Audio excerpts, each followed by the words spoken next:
বরাক বার্তা চ্যানেল নতুন তথ্য নিয়ে এসেছি আমি ইসমাইল। সোনাইয়ে বন্যার ত্রাণ সামগ্রী বিতরণ শিক্ষকের উপর হামলা, জেলাশাসককে স্মারকপত্র। জনহরিতে দুষ্কৃতীর হাতে আক্রান্ত শিক্ষকের ন্যায় বিচারের দাবিতে সরব শিক্ষক সংস্থা। জনহরিত রিলিফ ক্যাম্পের দায়িত্বে থাকা শিক্ষকের হামলার ঘটনা 24 ঘন্টা পেরিয়ে গেলেও কোনো দরপাকড় না করায় পুলিশের ভূমিকা নিয়ে অসন্তোষ প্রকাশ করল বিভিন্ন শিক্ষক সংস্থা। শনিবার বিকেল সোনাই সার্কেল অফিসে গিয়ে ওসির ওর মারফতে জেলাশাসকের কাছে দাবি সম্বলিত স্মারকলিপি প্রদান করে। শুক্রবার জনহরি মিলি স্টেডিয়ামে রিলিফ ক্যাম্পের দায়িত্বে থাকা শিক্ষক আবুল হাসিম লস্করের ওপর দুষ্কৃতীরা হামলা চালায়।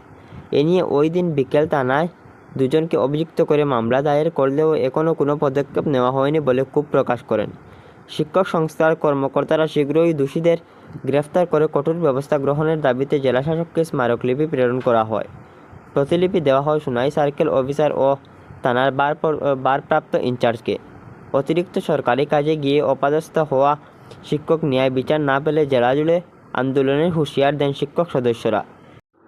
স্মারকলিপি প্রদান করে শিক্ষকদের নিরাপত্তা সুনিশ্চিত করার দাবি জানায় অল আসাম প্রাইমারি টিচার অ্যাসোসিয়েশনের সোনাই ব্লক কমিটি, সোনাই প্রাথমিক শিক্ষক সম্মিলনী সংস্থা, Cachar MB school teacher association, Sonai CRC association. ত্রাণ কার্যের মতো একটা গুরুত্বপূর্ণ দায়িত্ব শিক্ষকদের, আপনারা জানেন সবাই, শিক্ষকদের সমস্ত ধরনের দায়িত্ব এনআরসি থেকে শুরু করে ইলেকশন ডিউটি থেকে শুরু করে খুব গুরুত্বপূর্ণ দায়িত্বে আমাদের দেওয়া হয় এবং সেগুলো আমরা সুচারুরূপে পালন করেও থাকি। কিন্তু অত্যন্ত দুর্ভাগ্যজনক ঘটনা যেটা আমাদের একজন টিচারের সাথে ঘটলো এবং ঘটনা ঘটার আজকে 24 ঘন্টা পার হয়ে গেছে, তথাপি কোনো ধরনের দুষ্কৃতীতে কোনো অ্যারেস্ট আমরা দেখতে পাইনি। আমরা শুনতে পেয়েছি যে দুষ্কৃতিকারীরা কোনো ধরনের রাজনৈতিক কোনো একটা পরিকল্পনার মাধ্যমে বা কোনো রাজনৈতিক আশ্রয়ে কেসটাকে দফা করতে চাইছে বা শেষ করে দিতে চাইছে, এই ধরনের খবরও আসছে।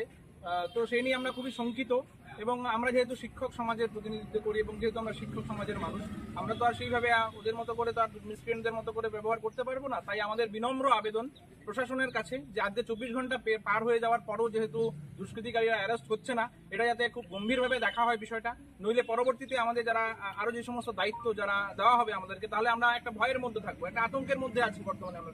আমরা সবাই আতঙ্কিত, কারণ আজকে ত্রাণের মধ্যে একটা গুরুত্বপূর্ণ কাজে গিয়ে এইরকম হেনস্থা এবং তাও সার্কেল অফিসার ম্যাডামের তত্ত্বাবধানে গিয়ে আমাদের টিচার এইরকম হেনস্থার সম্মুখীন হয়েছে, অথচ কোনো অ্যারেস্ট নেই। এটা আমাদেরকে শঙ্কিত করছে এবং ভাবাচ্ছে। আমরা রাজনৈতিক একটা মেমোরেন্ডাম ডিসি মহোদয়ের কাছে পাঠাতে চাচ্ছি।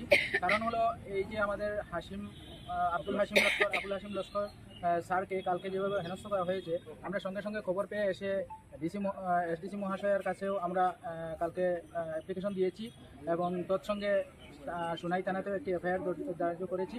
কিন্তু আজকে এখন পর্যন্ত 24 ঘন্টার উপরে হয়ে গেছে, কিন্তু আমরা দেখতে পাচ্ছি যে প্রশাসনের কাছ থেকে কোনো ধরনের অ্যাকশন নেওয়া হয়। কিন্তু আমরা এটাই বলছি যে আমার আবুল হাসিম স্যার, ওনাকে জাস্ট টেলিফোনে বলা হয়েছে যে আপনাকে ত্রাণ সামগ্রী বন্টনের জন্য নিয়োগ করা হয়েছে এসডিসি মহোদয়ের কাছে ডিডিএমের তরফ থেকে। তো উনি জাস্ট ওনার কাজ করার যে ইচ্ছা, এটা দেখিয়ে উনি টেলিফোনের মাধ্যমে যে ওনাকে মনোনয়ন করা হয়েছে এটা শুনেও তিনি কাজ করতে গিয়েছেন।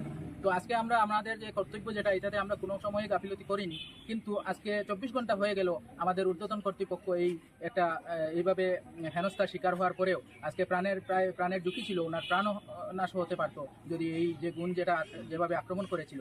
তো এইভাবে আক্রমণ করার পরও আজকে 24 ঘন্টা হয়ে গেছে, এখন পর্যন্ত আমরা দেখছি প্রশাসনের তরফ থেকে কোনো অ্যাকশন নেওয়া হয়নি। তো আমরা এটাই শঙ্কিত যে এটা উদ্দেশ্য প্রণীত কোনো হামলা না কিভাবে হামলা, এটা আমার ঊর্ধ্বতন কর্তৃপক্ষ এখনো পর্যন্ত এটা বিচার করেননি।